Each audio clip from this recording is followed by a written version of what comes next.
వెల్దుర్తి మండలంలోని మహాత్మా జ్యోతిరావు పూలే ఏదైతే విద్యా సంస్థ వెల్ఫేర్ బీసీఐ గర్ల్స్కి సంబంధించినటువంటి ఆ హాస్టల్ PM9 న్యూస్ వాళ్ళు భయపిస్తున్నారని చెప్పేసి ఇక్కడ వెల్దుర్తిలో ఉన్నటువంటి పాఠశాలకు సంబంధించినటువంటి ఒక ప్రిన్సిపల్ ఆరోపించడం జరిగింది.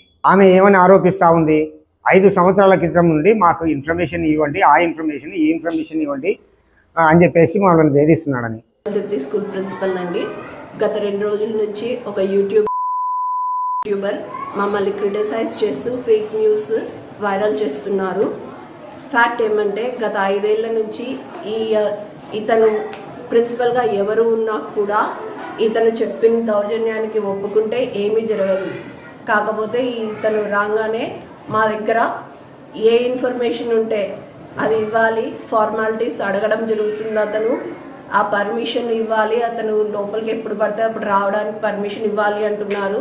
ఇది ఒక గర్ల్స్ హాస్టల్, దీంట్లో లోపల రావడానికి ఎవరికి పర్మిషన్ ఇవ్వడానికి కుదరదు. కాబట్టి ఈ ఫార్మాలిటీస్ ఇవ్వండి అంటున్నారు. మేము ఫార్మాలిటీస్ ఇచ్చే పరిస్థితుల్లో లేము. హాస్టల్ లేదు, మనం ఇన్ఫర్మేషన్ ఇవ్వలేదు అంటే స్కూల్ గురించి, మన హాస్టల్ గురించి, మన పిల్లల గురించి లేనిపోనివన్నీ క్రియేట్ చేసి వైరల్ చేస్తున్నారు. అసలు మా ఛానల్ స్టార్ట్ చేసి 2022లో 5 సంవత్సరాలు ఎలాగైతుందండి? ఒకసారి గూగుల్లో కొట్టి చూడండి. తర్వాత ఒక యూట్యూబర్ అనింది. తర్వాత యూట్యూబర్ అంటే మామూలుగా ఒక లైసెన్స్ లేకుండా ఏం లేకుండా నడిపెట్టి వాళ్ళని యూట్యూబర్ అంటారు. తర్వాత మేము అన్ని లైసెన్సులతో పొందినటువంటి ఒక ఎలక్ట్రానిక్ మీడియా అని మీకు మళ్ళా కూడా పదే విజ్ఞప్తి చేస్తున్నాం. తర్వాత అంతేకాకుండా ఈ ఆరోపణలన్నీ మేము నిరాధారం అని చెప్పేసి ఖండిస్తున్నాం. ఒకవేళ మీ దగ్గర ఏమైనా ఆధారాలు ఉంటే మేము ఎప్పుడైనా కానీ మీ దగ్గరికి వచ్చి మాట్లాడినాము మేడం గారు. తర్వాత మాతో మీరు ఎప్పుడైనా మాట్లాడినారా? మీరు ఆ రకంగా హాస్టల్ లేకొస్తున్నాడు అనేటువంటిది ఆరోపణ సరైనటువంటి పద్ధతి. ఒకవేళ నేను తప్పు మాట్లాడుతూ ఉంటే మీ సీసీ ఫుటేజీలు ఉన్నాయి కదా, నేను ఎప్పుడన్నా మీ హాస్టల్ దగ్గరికి వచ్చింటే మీరు ఒకసారి చూడండి. అంతేకాకుండా ఇప్పుడు ఈ రకంగా PM9 న్యూస్ వాళ్ళు భయపిస్తున్నారంటే, ఒకవేళ మా PM9 న్యూస్ నుండి ఎవరన్నా అలాగా ప్రవర్తించి ఎవరన్నా వచ్చింటే PM9 న్యూస్ పేరు మీద మా దృష్టికి తీసుకురండి, మేము కూడా యాక్షన్ తీసుకుంటాం. ఛానల్ని టార్గెట్ చేసి PM9 న్యూస్ అనడం పద్ధతి కాదు కదా. తర్వాత ఇంకోటి, మీరు ఇలాంటి దాని మీద దృష్టి పెట్టే బదులు ఇప్పుడు మొన్న DRO గారు వచ్చినారు ఒక ఎంక్వైరీలో ఈ యొక్క మెస్సెస్, ఈ అన్నం స్టూడెంట్స్కి సంబంధించినటువంటి అన్నం సరిగ్గా లేదు, లేకుంటే అక్కడ వాసన వస్తుందని డైరెక్ట్గా ఇక్కడ మీరు DRO గారు మాట్లాడినటువంటి వీడియోని చూడండి. DRO మేడం గారు కదా మాట్లాడినది. ఆ సబ్జెక్ట్ మీద మీరు ఫోకస్ చేసి విద్యాబుద్ధుల విషయంలో ఫోకస్ పెట్టండి. తర్వాత ఇంకోటి, అక్కడ స్టాఫ్ తక్కువ ఉన్నారు, టీచర్సు, స్టాఫ్ మీద ఫోకస్ పెట్టండి. తర్వాత ఈ యొక్క డైరెక్ట్ ఒక ఉన్నతాధికారి ఆ రకంగా అన్న తర్వాత మళ్ళీ దాన్ని సరి చేసుకోండి. మీరు ఆ సరి చేసుకోవడమే కాకుండా కొంతమంది ఏదో చెప్పినటువంటి మాటలు విన్నారో మాకైతే తెలియదు, కానీ మీ విజ్ఞతకే వదిలేస్తున్నాం. కానీ ఇప్పటికైనా కూడా వాస్తవాలు ఏ జర్నలిస్ట్ అయినా సమాజంలో జరుగుతున్నటువంటి దోపిడీ విధానానికి వ్యతిరేకంగా ఖచ్చితంగా జర్నలిస్టు కంకణం కట్టుకుంటారు. అలాంటి జర్నలిస్టుల మీద మాకు పలుకుబడిందనో ఇంకోటి ఉందనో అని చెప్పేసి ఎదురుదాడి చేయడం సబబు కాదు. ఎప్పుడైనా కానీ మీ తప్పులు మేము ఎత్తి చూపినప్పుడు ఆ తప్పులను మీరు సరిదిద్దుకుంటే అందరికీ కూడా మంచిగానే ఉంటుంది. తర్వాత పోయిన సంవత్సరం రిజల్ట్ ఏ రకంగా ఉంది? ఓన్లీ 20%. మళ్ళీ దాని మీద కాన్సన్ట్రేట్ పెట్టండి. మేము అప్సెట్ చేస్తాం కదా ఖచ్చితంగా మేడం గారు. కాబట్టి ఇలాంటి నిరాధారమైనటువంటి ఆరోపణలు మేము ఎప్పుడైనా కూడా ఒకటి ఛాలెంజ్ చేస్తున్నాం.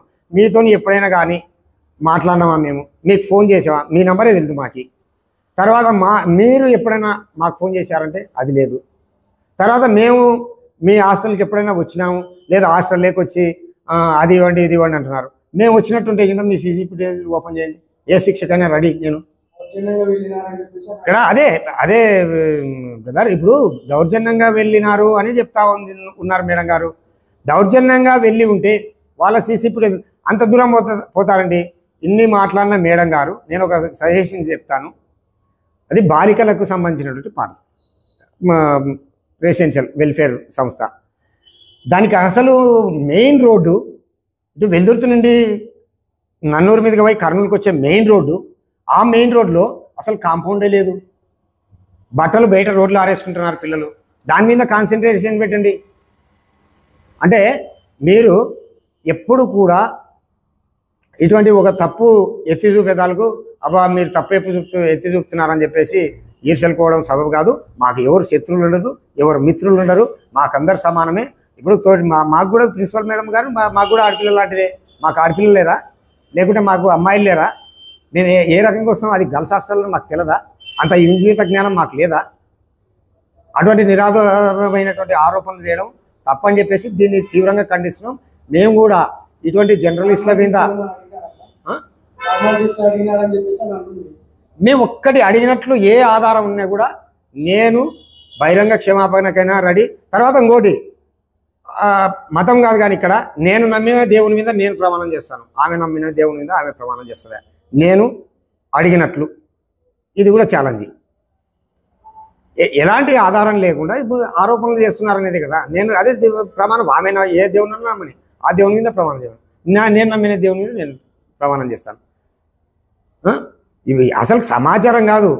మేము రాసిన ఏదన్నా వాళ్ళ దగ్గర చిన్న అసలు ఆమె ముఖమే చూడలేదు, నేను ఇంతవరకు మాట్లాడలేదు అంటే ఇంకా మమ్మల్ని భయపిస్తున్నా అంటే ఇంకా దీన్ని ఏ రకంగా చూడాలంటారు? అంటే మీడియాని నొక్కడం అనేది ప్రధానంగా. ఇంకొకటి ఏంటంటే రేపు భవిష్యత్తులో ఇలాగా ఒక ఛానల్ని టార్గెట్ చేసి మాట్లాడము అట్లా చేస్తే మాకు కూడా యూనియన్లు ఉన్నాయి. మా యూనియన్ల ద్వారా కూడా మేము కూడా పై అధికారుల ద్వారా ఒత్తిడి తీసుకొస్తాం. ఖచ్చితంగా మా మీద జరిగేటువంటి ఈరోజు చంద్రబాబు నాయుడు గారు కూడా మాట్లాడుతున్నారు, విలేకరుల పైన ఒక ప్రత్యేక చట్టాలు తీసుకొస్తామని. ఖచ్చితంగా మాకు ఆ చట్టాలు అమలు చేయాలని కూడా మా జర్నలిస్టుల సంఘాలు పోరాడతాయి. మేము ఎప్పుడైనా కానీ ఏ విలేకరైనా, ఏ ఛానల్కి సంబంధించిన రిపోర్టర్ అయినా, ఏ ప్రింట్ మీడియా అయినా, ఏ ఎలక్ట్రానిక్ అయినా, ఏ యూట్యూబ్లో అప్లోడ్ చేసే వాళ్ళైనా కూడా అసభ్యంగా గర్ల్స్ ఉన్న దానికి ఎప్పుడు కూడా నైతిక బాధ్యత ఉన్న వాళ్ళు ఎప్పుడు కూడా పోరు, ఆ పని చేయరు అని చెప్పేసి నిరాధారమైనటువంటి ఇలాంటి ఆరోపణలు మానుకోవాలని చెప్పేసి మేము విజ్ఞప్తి చేస్తాం.